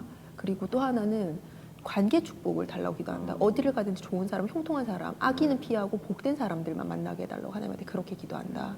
그러면서 엄마가 하셨던 말씀이, 엄마가 암송하시는 되게 좋아하는 말씀이 있는데, 믿음이 없이는 하나님을 기쁘시게 하지 못하나니 하나님께 나아가는 자는 반드시 그가 계신 것과 그가 자기를 찾는 자들에게 상 주시는 이심을 믿어야 할지니라. 엄마 이 말씀 진짜 붙잡고 간다. 지금은 상황이 이렇게 힘들고 어려워도 결국 하나님 상 주시는 분이시기 때문에 마지막에는 승리할 줄로 믿는다. 너도 어렵고 힘들 때마다 온전히 하나님 붙잡고 나가라. 그 얘기를 간간히 해주셨어요. 근데 그게 제가 힘들 때 그 말씀이 떠오르더라고요. 그때는 그런가 보다 하고 그냥 흘려들었는데 제가 엄마가 되고 보니까 사람 힘으로 되지 않는 일들이 있구나라는 걸 제가 알게 됐거든요. 그러면서 제가 엄마의 그 신앙이 진짜 굳건하고 대단한 신앙이었다라는 걸 나중에 이제 엄마가 되고서 제가 깨달은 거죠. 진짜 어머님이 몸으로 실제 삶으로 믿음을 보여주셨네요. 네, 정말. 네, 네. 하여튼 그런 부모님이 있으면 뭐 우리가 보고 들으면서 배우게 되는 거죠. 너무 감사합니다. 네. 혹시 지금 그래도 이제 믿음이라는 게 늘 좀 건강 비슷하게 좋을 때도 있고 나쁠 때도 있고 오르락도 있고 내리락도 하는데 그걸 좀 좋은 상태로 계속 유지하려면 각자의 어떤 노하우가 있어야 될 것 같은데 네. 혹시 믿음을 잘 유지하기 위한 어떤 뭐 노하우가 있으십니까? 믿음을 잘 유지하기 위한 그러니까 뭐 큐티를 한다든지 네. 뭐 뭘 한다든지 해서 네. 신앙을 네. 이제 흔들리지 않고 잘 네. 유지하려고 하는 어떤 노력을 하고 계시는지. 제가 사실은 제 삶에서 어렸을 때부터 궁금했던 화두가 뭐 여러 가지 중에 그 하나가 뭐였냐면 어떻게 삶이 예배가 되지? 이게 너무 궁금했어요, 네. 교수님. 아니 어떤 사람들은 매 순간마다 하나님하고 대화한다고 하고 뭐가 궁금하면 말씀에서 그 답으로 하는데 네. 그러면서 삶이 예배다 이런 말 많이 하잖아요. 네. 아니 이게 어떻게 이게 현실 가능한 얘기인가? 제가 그게 되게 궁금했거든요. 근데 저는 하나님 별로 생각이 안 나는 거예요. 그때 어릴 때 제가 주일에 이제 교회를 가려고 성경책을 딱 꺼내면 그때 딱 깨달아요. 아, 내가 일주일 동안 성경을 한 번도 안 꺼냈구나. 그걸 이제 그때 아는 거예요. 일주일 동안 완전 세상 사람들하고 똑같이 생활하다가 주일에 교회만 가는 거예요. 그러면서 어떻게 이게 이런 제 모습이랑 그 다음에 하나님께 나아가고 싶은 제 모습이랑 이게 두 가지의 마음이 같이 가는 거예요. 계속. 그냥 그렇게 대충 살고 싶은 마음, 거룩해지고 싶은 마음, 요거 두 개가 같이 가는 거예요. 근데 어느 날은 제가 깨달음이 왔어요. 그 하나님 주신 깨달음인 것 같은데, 아, 내가 하나님한테 훨씬 많이 시간을 써야 되는 거였구나. 그 깨달음이 왔어요. 주중에 내가 말씀을 읽어야 되는구나. 하나님을 생각해야 되는구나. 그 깨달음이 와서 제가 그 다음날 기독교 서점을 가서 큐티책을 샀어요. 그래서 그때부터 큐티를 하기 시작했거든요. 그러니까 매일 말씀이 묵상이 되니까 그냥 순간순간마다 하나님이 생각이 나는 거예요. 근데 이 말씀이 너무 좋으니까 어느 순간에는 아, 내가 말씀을 좀 암송해야 되겠다. 이 생각이 들었어요. 그래서 그 말씀 카드 있잖아요. 그거를 사가지고 매일 암송을 했거든요.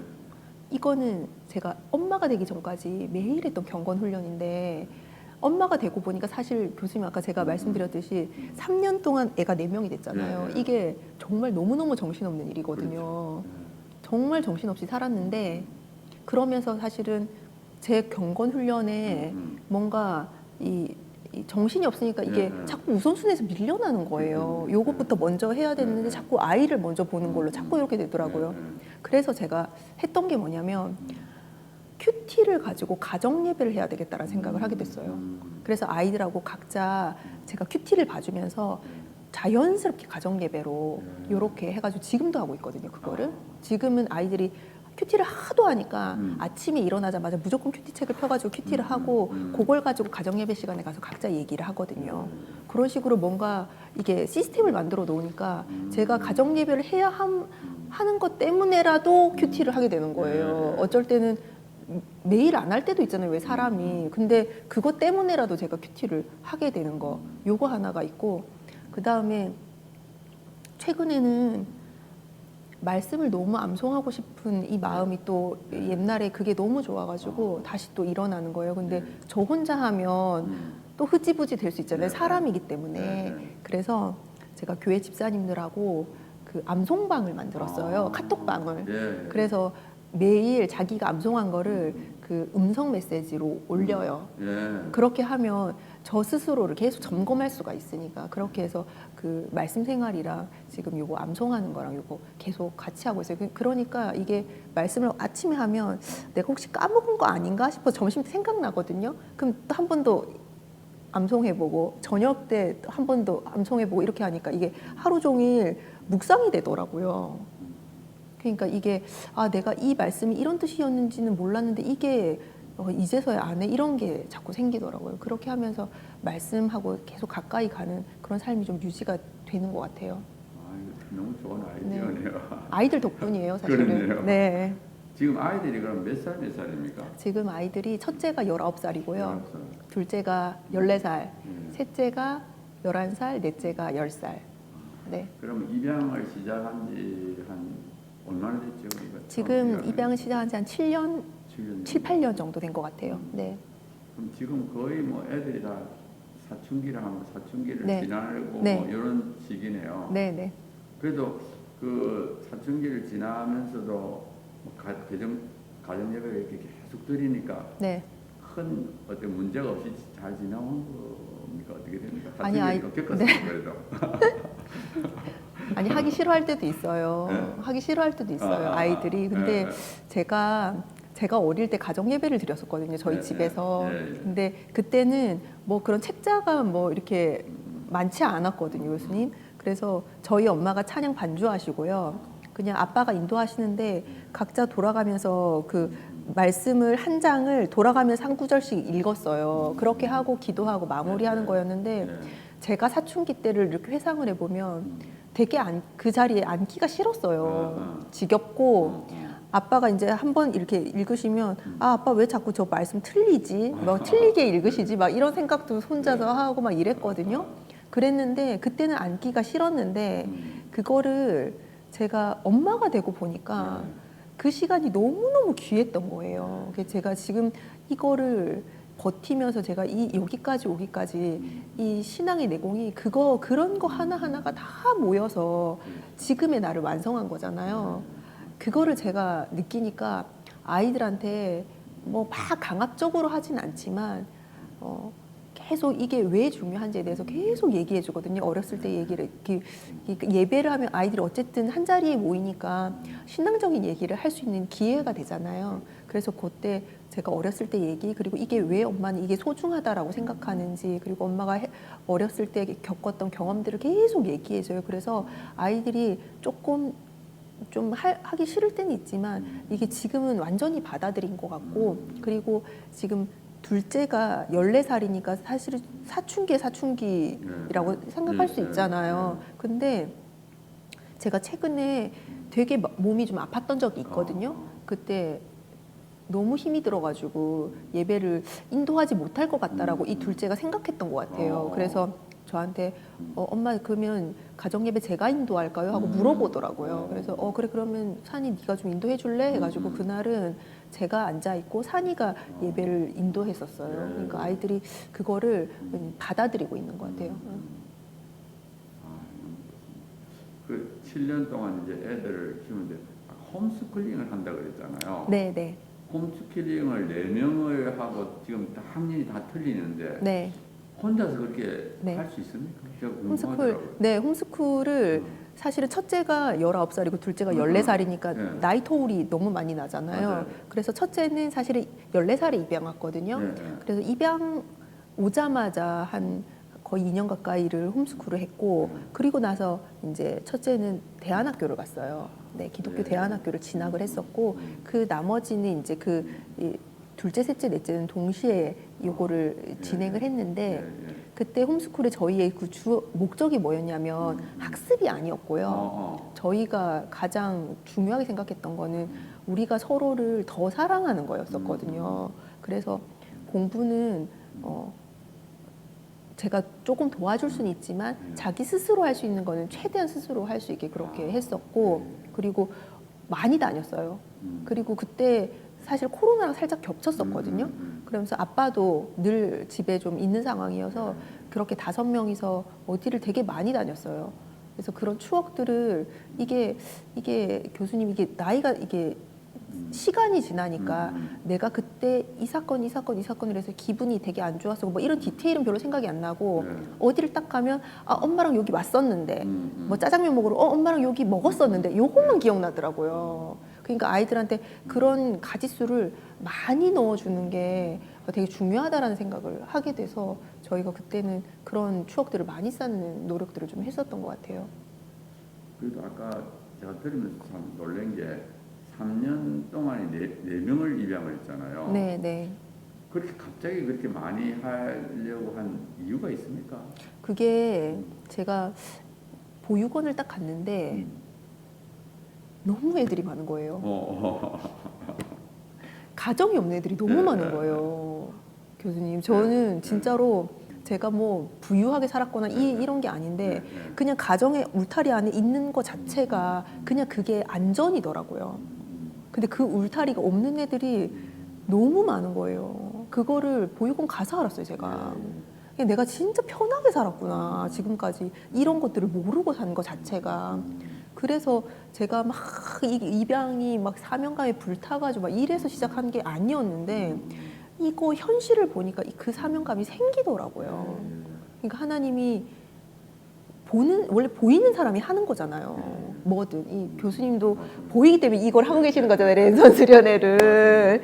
그러니까 이걸 하나님 저한테 보여주신 거는 나에게 하라고 하는 그런 거 같다라고 제가 그때 생각하게 됐어요. 그래서 햇살이를 입양하고, 그 햇살이를 입양할 때 햇살이 이슬이가 같은 방에 있었는데 저희 셋째 넷째가 같은 방에 있었는데 혼자를 입양하면 이 아이들이 솔직히 엄마 아빠 말만 엄마 아빠지 친밀도가 전혀 없잖아요. 그럼 애들이 낯선 집에 와가지고 낯선 엄마 아저씨 아줌마한테 엄마 아빠라고 부르긴 하는데 너무너무 이게 애들이 적응하기가 힘들 것 같더라고요.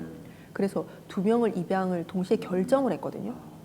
그래서 이게 이 법적인 문제 때문에 햇살이를 먼저 입양하고 1년 뒤에 바로 이슬이를 입양을 했고, 그리고 나서 1년 뒤에 저희가 첫째를 입양을 하면서 둘째는 그때 첫째 둘째가 나이가 너무 많으니까 가정 체험의 형식으로 이 둘째를 보육원 원장님의 배려로 저희 집에 일단 보내주셨어요. 법적으로 이게 입양이 완료되지 않은 상태에서. 그래서 3년 안에 4명이 된 거죠. 그래도 참 그렇게 하기가 참 쉽지가 않은데 그런 네. 마음을 주셔가지고 혹시 그러면 지금 총 6명이잖아요. 그 얼른 생각할 때 경제적으로도 돈이 많이 될 텐데 어떻게 그거를 한 분이 벌어가지고 그렇게 할 수 있을까? 그 생각이 딱 들더라고요. 그 경제적으로는 어렵지 않았습니까? 경제적으로는 어려울 것 같아서 저희가 귀촌을 했어요. 예. 그것 때문에 이게 예. 사실은 제가 교사 생활을 하면서 야, 도시에서 이거 아이를 이렇게 키우는 게 진짜 이게 쉽지 않다는 생각을 제가 많이 했었고, 저희 남편도 40이 되기 전에 귀촌을 하고 싶어 했었거든요. 그래서 사실 햇살이를 입양하자마자 바로 가평으로 이사를 갔는데 가보니까 아이를 키우기 너무 좋은 환경이더라고요. 지금 저희 셋째 넷째가 다니고 있는 초등학교가 전교생이 50명이에요.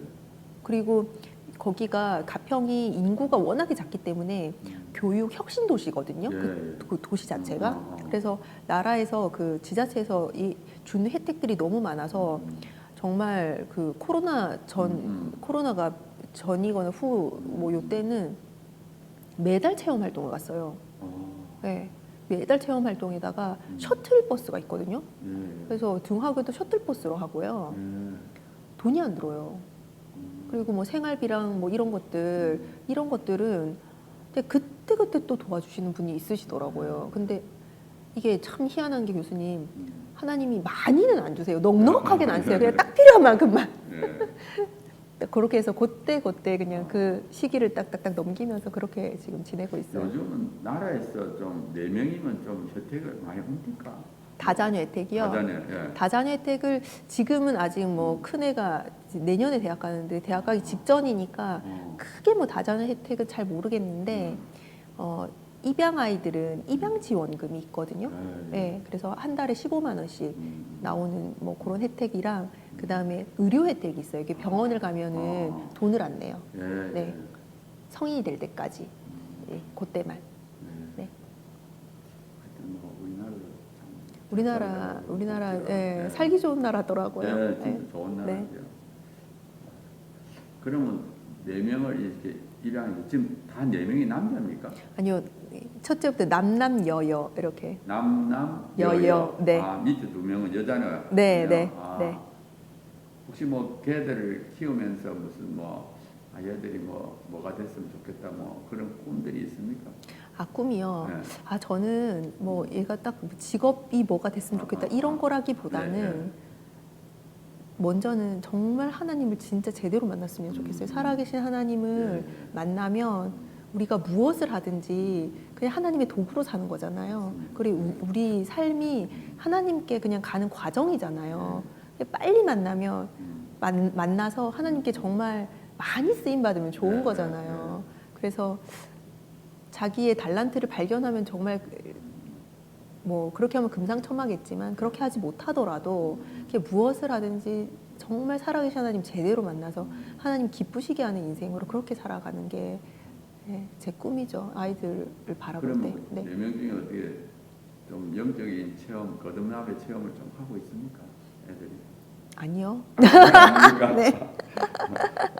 뭐 기도대로 되지는 않았네 아직은. 아직은 아닌데 네, 네. 함께 나아가는 과정이겠거니 지금 네, 생각하고 네, 있어요. 그렇죠. 그리고 인내가 있어야 되잖아요. 네. 아니 왜냐하면 요새 하도 세상이 어렵고 이제 키워서 이제 대학을 보내고 이러면 하도 유혹이 많아가지고 네. 진짜 거듭이 나서 가면 제일 좋을 것 네, 같아요. 네, 네. 방음하기 생기니까 네, 네. 그렇지 않고 막 네. 좀 나쁜 길을 갔다가 또 돌아오면 그 힘드니까. 맞아요. 네. 그참 뭐 마음처럼 정말 거듭나서 뭐를 하든지 거듭나서 나가는 게 정말 좋은 것 같아요. 네. 그래도 그 매일 성경 읽고 큐티하고 뭐 암송하고 가정예배 드리고 하면 그게 마음에 그래도 애들 마음에 다 쌓여있지 않겠습니까? 네, 네, 네, 네, 네. 저 그렇게 생각해요. 그래서 지금은 보니까 이 아이들이 뭐 어떤 대단한 열매가 없다 하더라도 이런 삶의 이 조각들이 하나하나가 다 모이고 쌓이면 결국에는 진짜 힘들 때 어려울 때 그게 발휘가 되는 거잖아요. 잘 살 땐 잘 모르다가. 그래서 아이들이 진짜 힘들고 어려울 때 인생의 벼랑 끝에 있을 때 세상을 의지하는 게 아니라 진짜 예배의 자리에 기도의 자리에 나가서 그 자리에서 무릎 꿇고 하나님을 만나게 되는 그 은혜를 진짜 경험하기를 제가 진짜 바라는 마음으로 지금은 그렇게 아이들을 키우고 있죠.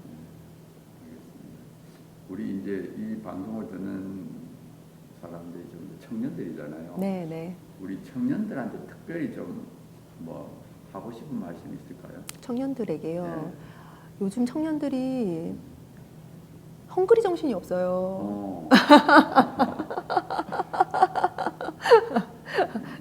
저만의 생각인가요, 교수님? 어떠신가요? 학교에 또 계셨으니까 그렇죠? 그러니까 뭐 좀 옛날만큼 그렇게 고생을 모르고 자랄지요. 그런 면은 있습니다.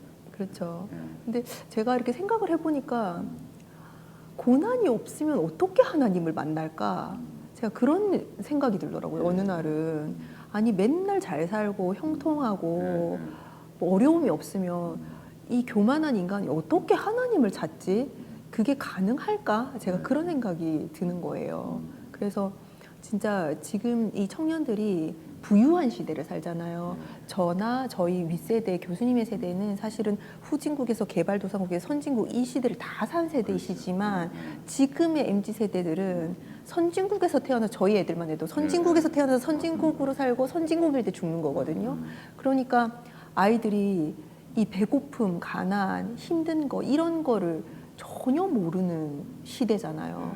이 내면이 뭐 단단해질 수 있는 어떤 계기도 별로 없고 그래서 뭐 이렇게 사회에 나가면 금방 쓰러지고 힘들어지고 물어보면 난 진짜 너무 죽고 싶어서 죽고 싶을 만큼 힘들었다라고 얘기하고 어른이 보기에는 이 정도는 넘어설 수 있는 건데 이런 생각도 들기도 하고 근데 어떠한 상황이든 좌절이든 힘들든 뭐 어렵든 내가 아무것도 할 수 없는 그 상황에서 세상 것을 의지하지 말고 진짜 기도의 자리에 한번 앉아보셨으면 좋겠어요. 그러면 하나님은 기다리다가 그 상황 갈 때도 꺾지 않고 꺼져간 등불도 안 끄시잖아요. 끝까지 우리의 그 악한 모습들을 끝까지 지켜보시다가 우리가 하나님께 정말 나아갈 때 하나님 만나주시잖아요. 그 경험들을 해보셨으면 좋겠어요. 아까 결혼한 후에 남편과는 갈등이 별로 없었다고 이렇게 말씀하셨는데 네, 네. 그러면 혹시 결혼 후에 네. 서로 간에 영적인 도움을 좀 많이 주고받습니까? 어떻습니까? 많이 주고받아요. 네. 제가 결혼하기 전에 제 이상형이 저를 영적으로 끌어줄 수 있는 사람이었잖아요. 근데 저희 남편이 결국에는 그렇게 된 거예요. 네, 제 네. 기도 제목을 하나님이 들어주신 거예요. 네. 그래서 제가 엄마기 때문에 사실은 이 감정이 이성을 지배할 때가 굉장히 많더라고요, 교수님. 제가 남편을 사귀었던 것도 사실은 감정이 이성을 지배했기 때문에 교제를 시작한 거잖아요. 그리고 아이들의 육아 현장에서도 그럴 때가 너무너무 많아요. 그래서 힘들기도 하고. 근데 남편이 그럴 때 신앙적인 얘기들을 되게 많이 해줘요. 그래서 나아갈 방향들도 많이 제시해주고, 그리고 남편도 그 여자의 지혜가 또 있잖아요. 그거를 많이 듣고 싶어하고 도움도 많이 받고요. 그래서 저희는 정말 서로 상호 보완적인 그런 관계로 지금 나아가고 있는 것 같아요. 그래서 제가 이 부부 관계가 저희가 좋았기 때문에 입양을 결정하게 된 것도 있는 게, 우리가 아이들한테 뭐 경제적인 것 뭐 여러 가지를 많이 줄 수는 없지만 부부 관계가 좋으면 그 안에서 아이들이 안정감을 분명히 느낄 것이다. 부부의 이게 맨날 싸우고 욕하고 이런 게 저희는 없으니까 그냥 그 안에 뭐 대단한 거를 받지 않아도 그냥 그 울타리 안에만 있어도 아이들이 분명히 안정감을 느낄 것이다. 이렇게 생각해서 거기에서 용기를 저희가 받아서 입양을 한 것도 있거든요. 네. 이제 뭐 앞으로 뭐 계획이랄까, 비전이랄까, 목표 이런 것들 좀 소개해 주셨습니다.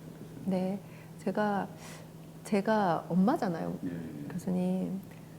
제가 정말 되고 싶은 게 좋은 엄마가 되는 거거든요. 근데 이 좋은 엄마가 되는 게 참 어렵더라고요. 이 엄마가 진짜 너무 어려운 것 같아요.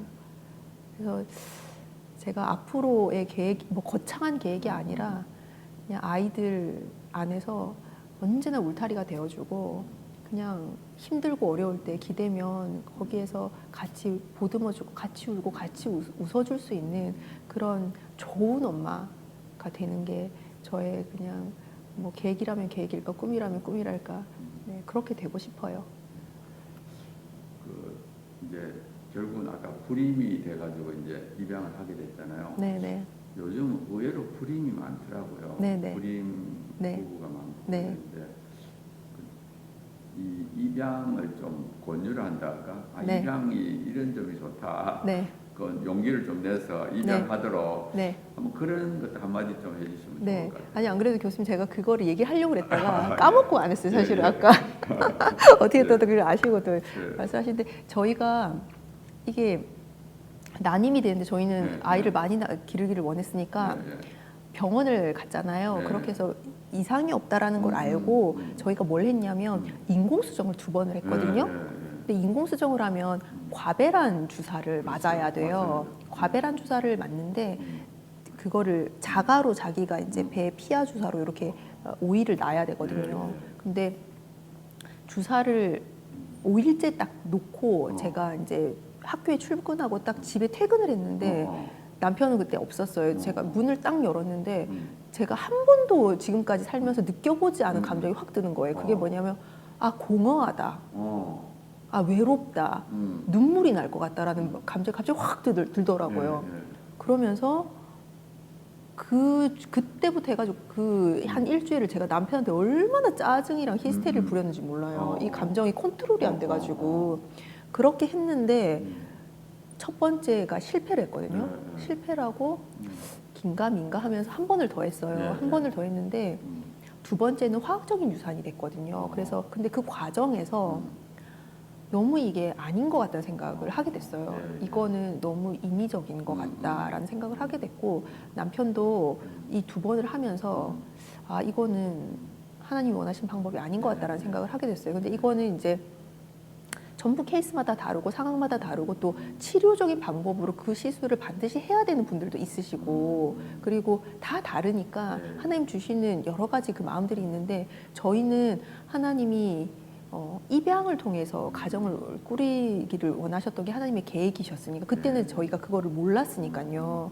그래서 이거를 그만해야 되겠다라는 그 마음도 하나님이 주셨던 것 같아요. 네, 그래서 저희가 그 난임하는 그 과정을 다 겪어보고, 아, 이거는 이제 그만하고 그 이후에 입양으로 저희가 발걸음을 옮길 수 있었던 과정이었죠. 네. 근데 이제 사람들이 입양을 좀 두려워하는 사람들도 있잖아요. 네. 입양. 근데 또 요즘은 또 입양이 어렵다는 말도 들리긴 하던데. 네, 그렇죠. 그 하여튼 입양을 좀 용감하게 하도록 하는 거. 네. 이 좋은 점이 이런 것이 있다라든지 그걸 좀 말하면 좋을 것 같아요. 네.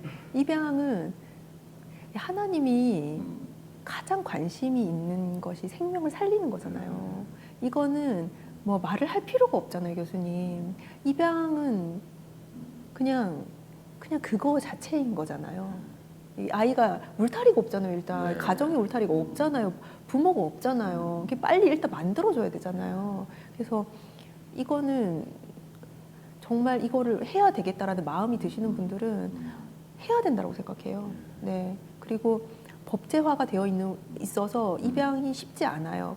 그냥 아무나 이렇게 데려가는 방법으로 그렇게 안 해놔요. 근데 그것도 저는 맞다라고 생각해요. 왜냐하면 진짜 그래서는 안 되지만 악의적인 방법으로, 악의적인 그 마음으로 아이를 입양하시는 분들도 있으시거든요. 근데 그런 케이스가 단 한 건도 일어나면 안 되는 거잖아요. 이 땅에서. 그래서 자꾸 이 법적으로 엄격하게 자꾸 이렇게 법제화가 되는 건데, 그럼에도 불구하고 그 법제화를 전부 다 그 과정을 거치시고 아이들을 입양하셔서 정말 가정 안에서 건강하게 자라게 하는 이것에 마음이 있으신 분들은 그 행동화를 좀 하시면 좋겠어요. 근데 아이들이 정말 많이 바뀌어요. 제가 예를 하나 들어드리면 저희 햇살이가 야경증이 있었거든요. 야경증이 뭐냐면 그냥 자다가 그 공황 상태가 되는 거예요. 그래서 이 공황 상태 증상은 다 사람마다 다른데 햇살이는 그냥 우는 거였거든요. 의식이 없어요. 자기가 울었는지 이런 걸 전혀 몰라요. 그리고 막 그냥 계속 울어요, 계속. 그래서 막 당황이 되니까 처음에는 한약도 먹여보고요. 어떤 사람이 막 깨우라는 거예요. 각성 상태로 빨리 하라 그래서 각성 상태로도 막 해보고, 어버도 보고, 햇살아 엄마야 안심해, 막 귓속말도 해보고, 어버도 보고, 막 별의별 방법을 해도 안 통하더라고요. 그러고 나서 나중에 이제 터득한 게 뭐냐면 그냥 가만히 놔뒀더니 조금 있으니까 다시 수면 상태로 들어가더라고요. 근데 이게 굉장히 오래 이제 몇 년을 지속하다가 이 가정 안에서 이 안정감을 느끼는데 시간이 지나야 되잖아요. 갑자기 어느 순간 버튼 누른다고 해서 입양이라고 해서 없어지지 않잖아요. 이게 천천히 시간이 지나면서 점점 없어지더니 지금은 전혀 없어졌어요. 이게 그 불안한 어떤 심리 상태가 반영이 된 현상이 아니었을까? 저는 그렇게 생각해 보거든요. 햇살이도 그런 게 있었고 이슬이 같은 경우에도 폭식증이 있었어요. 네, 그래서 진짜 그때 당시에 교수님이 이슬이를 봤으면 정말 소스라치게 놀라셨을 거예요. 애가 밥을 3살인데 완전 고봉으로 얼음만큼 먹고요.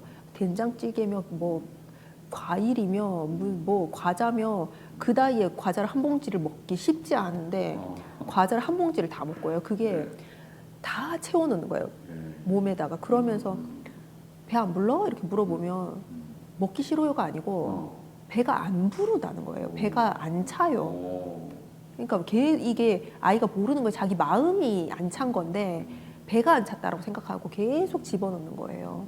그래가지고 제가 그거를 입양하기 전부터 이게 심리적인 거라는 거가 딱 느낌이 와가지고요. 입양 이제 아이를 집에 데리고 오고 나서 먹고 싶은 만큼 다 줬거든요.